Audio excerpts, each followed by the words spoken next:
قد ترى طفلا دون الخامسة غير قادر على الحركة بسبب ضمور في جسده.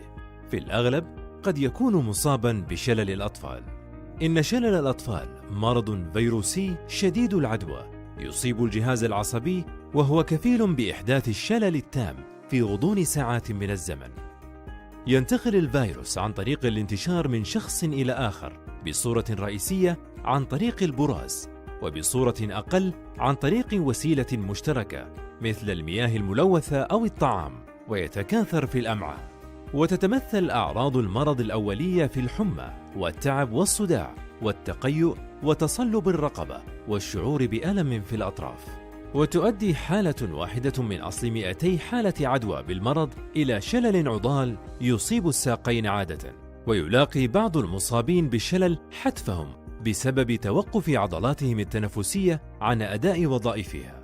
وأكثر المعرضين للإصابة بهذا المرض هم الأطفال دون سن الخامسة بالدرجة الأولى.